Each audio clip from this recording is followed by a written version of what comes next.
Welcome back, everybody. Now, the Armageddon box is about to arrive in just about a week. So any of you that are still a little bit unprepared and don't even have a recipe yet for your Blood Angels, well, this video is going to be for you, because here is the simplest way to paint a Blood Angel. This is the easiest recipe that you can paint probably the entire thing in one afternoon, honestly. And I think it looks pretty goddamn great. And again, this is going to be a quick video. This is going to be an easy video and a very straightforward way. Let's get into it, man. Now, unfortunately, I do not have the box because I am not cool enough for GW to acknowledge my existence. But this is basically an Eradicator. If we're honestly looking at it, it's almost the same thing.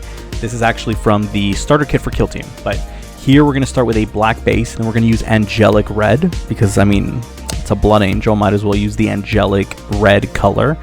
And the easiest way to apply this is going to be with your airbrush. Now, I know that there's other ways to do it, but here we're going for speed, and there's nothing faster than a base coat with an airbrush.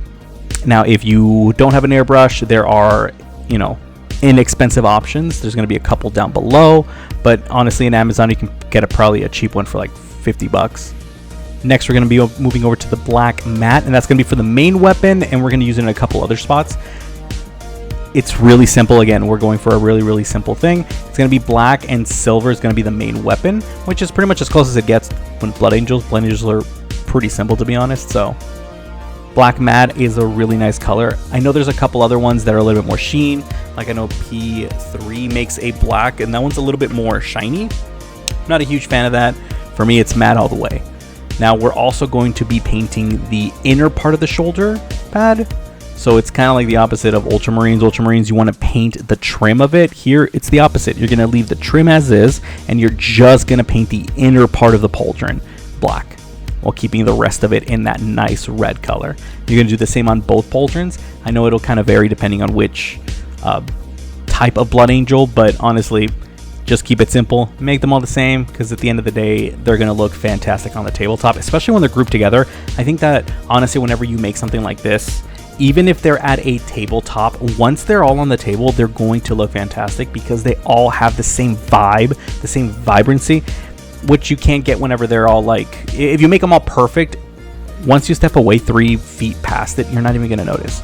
So tabletop quality, especially if you want to get on that table quick, this is going to be the best way to do it.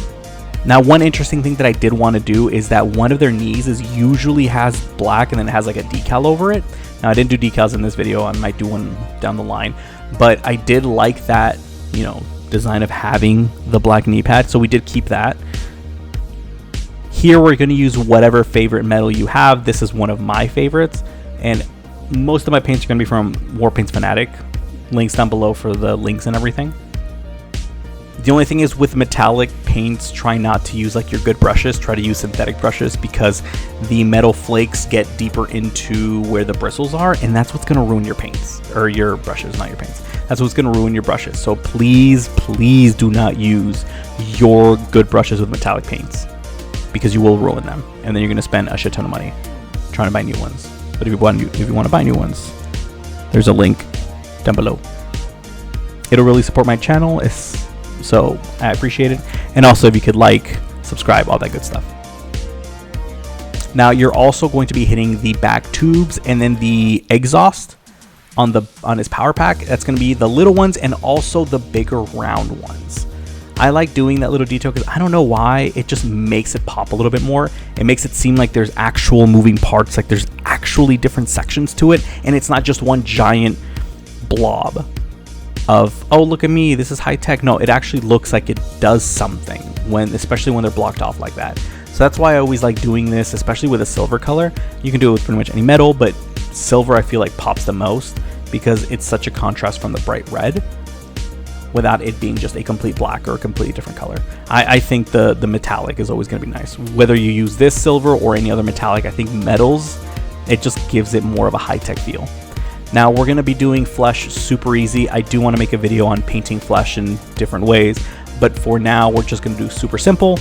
We're going to use a flesh tone, and then we're going to use a skin wash afterwards on it, just to make sure that the crevices get deep, and that way we have a little bit of shadow and a little bit of contrast. We're going to have to wait for that to dry. we're going to paint the gold on the Aquila on his chest, and we're also going to be painting gold on his little dongle. You'll see that in a second. We're going to see his little dongly bit in a minute, but yeah, you just want to get a nice clear coat, a nice even coat.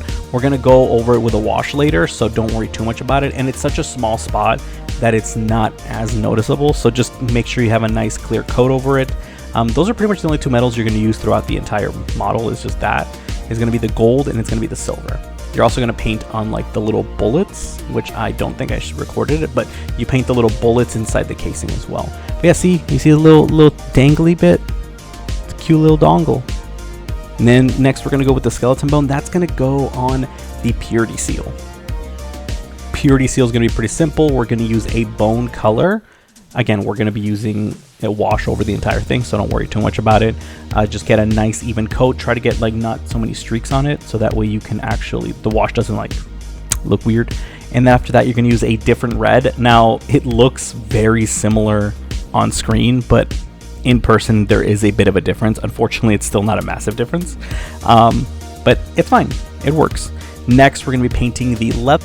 Unfortunately, I did forget to record the leather paint. But basically it's just a pouch on the back. You're going to paint with the leather paint that I actually showed on screen a minute ago. That's basically all you're going to use. You can kind of see it right here while we're painting the base of it using that brown, that gray beige color. So the interesting thing about the leather is that I asked about it in one of my older videos, and Crack Duck replied saying that the leather uses synthetic leather or Crocs hide in most cases, which I thought was kind of interesting, is that they actually do that. And then here you're actually going to cover the skin with that wash that I showed on screen a minute ago. And that's just kind of like to get some of the details back. So that's going to be your best bet, the easiest way to do leather. But again, I'm going to go over that in another video sooner or later, depending on what you guys say. So let me know in the comments if that is something you want to see, is, you know, fast leather, something a little bit stronger, or high detail and just standard tabletop ready. I want to do skin in 3 different ways. Out of context, that sounds kind of weird. Now what we're doing here is what people call an oil wash, which is essentially literally just oil mixed together with mineral spirits. And what it is an addition or a reduction. What all that means is that, you know, we add the oil and then we reduce it using a makeup sponge or another brush or something along the lines of that to kind of get rid of some of the excess. So all you're going to do is kind of dab it in order to get rid of certain spots, but we want to keep the majority of it on there. So that way the black oil actually gets into the crevices, and just the highlighted spots will have a little bit of dirt and grime, which is kind of what we were going for. And as you can see here in the crevices, it's there. In the higher spots, we did manage to remove a good chunk of it. So let me know what you guys think. And if you have any questions, or if you want to see something else, just let me know. Comment down below what you want to see, and make sure to like, subscribe, and all that good stuff. See y'all in the next one.